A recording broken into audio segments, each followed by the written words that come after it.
गांव में एक दूध वाली रहती थी। वो एक चुड़ैल थी। उसकी असलियत के बारे में किसी को नहीं पता था।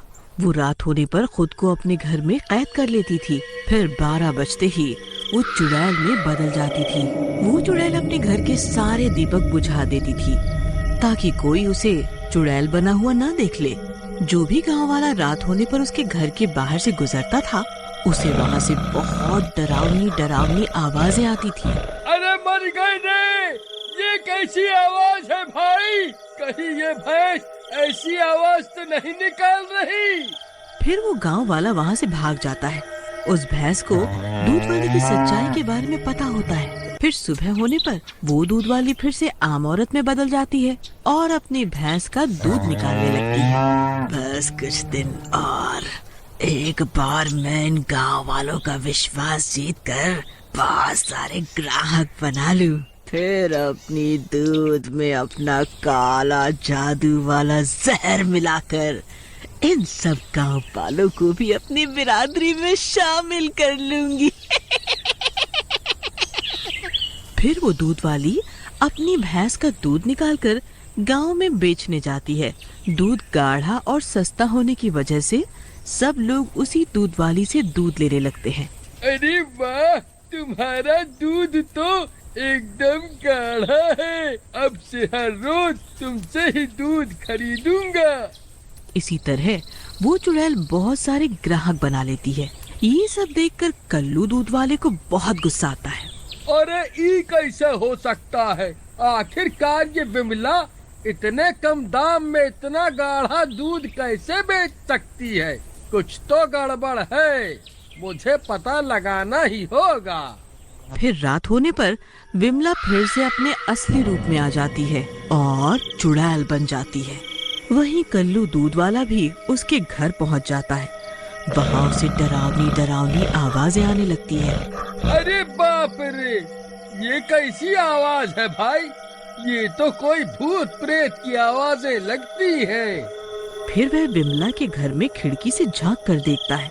विमला चुड़ैल बनकर बैठी हुई होती है, लेकिन अपने घर में अंधेरा किया हुआ होता है। इस वजह से कल्लू को कुछ दिखाई नहीं देता। उसे बस डरावनी डरावनी आवाजें ही सुनाई देती हैं। भाई, मुझे तो कुछ गड़बड़ लग रही है। यहाँ से निकलना ही ठीक रहेगा। फिर अगले दिन सुबह होने पर बस अब इंतजार खत्म हुआ। मैंने बहुत सारे ग्राहक बना लिए हैं। मुझे आज ही इस काम को अंजाम देना होगा। फिर विमला दूध में जहर मिला देती है। उसकी भैंस उसे ऐसा करते देख लेती है और चाह के भी उसे रोक नहीं पाती। फिर विमला दूध बेचने गांव की ओर चल देती है। अरे आओ विमला बहन, मैं तुम्हारा ही इंतजार कर रहा था। मेरी कल ही नई नई शादी हुई है। मैंने सोचा क्यों ना अपनी बीवी को सुबह सुबह चाय बना के दी जाए, वह खुश हो जाएगी। फिर विमला कांचा को दूध दे देती है। वहीं दूसरी तरफ वो भैंस खुद को आजाद करवाने की बहुत कोशिश करती है और जोर जोर से रस्सी को खींचने लगती है और देखते ही देखते वो रस्सी को तोड़ देती है और सीधा विमला की ओर दौड़ पड़ती है। विमला दूध बेचने जा रही होती है, तभी वो भैंस जोर से विमला को है। और ये कमबख्त भैंस, ये तूने क्या कर दिया? मेरा सारा दूध गिरा दिया। तूने तो मेरी सारी तरकीब पर ही पानी फेर दिया। अब तुझे इसकी सजा जरूर मिलेगी। कल तुझसे 2 गुना ज्यादा दूध वसूलूंगी। वहीं दूसरी तरफ कांचा उस जहरीले दूध की चाय बना लेता है और अपनी पत्नी को देने जाता है। प्रियतम, प्रियतम, जल्दी उठो, देखो मैं तुम्हारे लिए चाय बना कर लाया हूँ। जल्दी से पी लो, नहीं तो चाय ठंडी हो जाएगी। फिर उसकी पत्नी उठती है और खुशी खुशी वो चाय पी लेती है। चाय पीते ही उसे घबराहट होने लगती है। अजी, आपने चाय में क्या मिलाया था? इसे पीते ही मुझे अजीब सी बेचैनी होने लगी है। इसी तरह पूरा दिन बीत जाता है और फिर रात होने पर फिर कांचा एक गुलाब का फूल लेकर वहाँ पहुँच जाता है। अनीता घूंघट ओढ़े बैठी हुई थी। अरे प्रियतम, ये देखो मैं तुम्हारे लिए क्या तोहफा लाया हूँ। तभी वो चुड़ैल गुर्राने लगती है। अरे मर गया रे! अरे प्रियतम, ये कैसा मजाक कर रही हो? कृपा करके मुझे डराओ मत। फिर कांचा डरते डरते उसका घूंघट उठाता है और डर के मारे उसकी हालत खराब हो जाती है।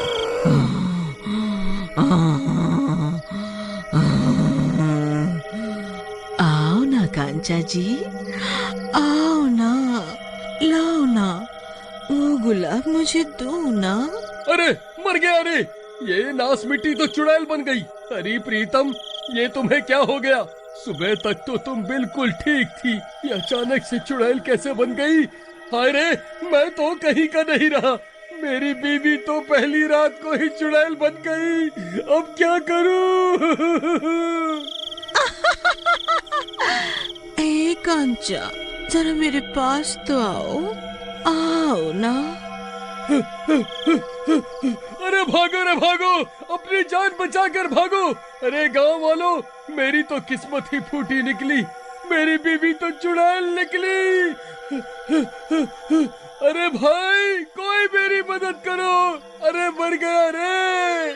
फिर कांचा भागता हुआ उस चुड़ैल दूध वाली के घर के बाहर से गुजरता है और उसी के घर के दरवाजे पर पहुंचकर मदद मांगने लगता है। अरे भाई, कोई है? जल्दी दरवाजा खोलो। अरे भाई, मेरी मदद करो। अरे दरवाजा खोलो, मेरी पत्नी चुड़ैल बन गई है। अरे मर गया रे। वहाँ उस घर के अंदर वो दूध वाली भी चुड़ैल बनी हुई होती है। फिर जैसे ही दरवाजा खुलता है, कांचा के होश उड़ जाते हैं। उस घर में भी चुड़ैल होती है।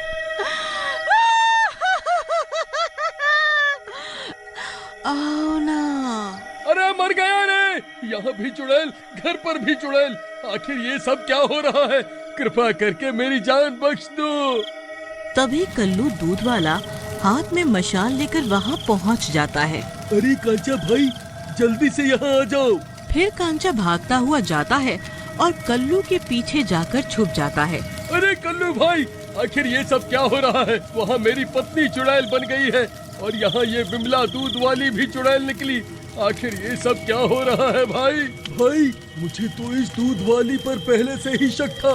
इसके घर के बाहर से रोज रात को डरावनी डरावनी आवाजें आती थी। अब क्या करें भाई? ये चुड़ैल हमें जिंदा नहीं छोड़ेगी, इसका मुकाबला कैसे करें? अब तुम दोनों को मेरी असलियत के बारे में पता चल गया है, इसलिए अब मैं तुम दोनों को जिंदा नहीं छोड़ सकती। अब मरने के लिए तैयार हो जाओ। अरे कल्लू भाई, कुछ करो, अब ये चुड़ैल हमें जिंदा नहीं छोड़ेगी। फिर वो चुड़ैल कल्लू और कांचा को हवा में उठा लेती है और अपने घर में बने तहखाने में ले जाकर कैद कर देती है।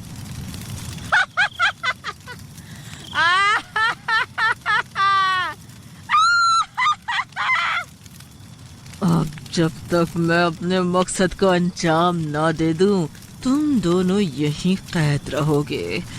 बस कल सुबह होते ही मैं दूध में जहर मिलाकर पूरे गांव वालों को अपने जैसा बना लूंगी।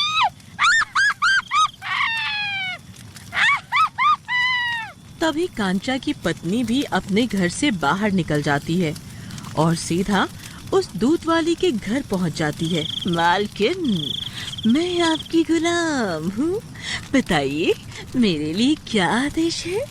आज से आप जैसा कहेंगी मैं वैसा ही करूंगी।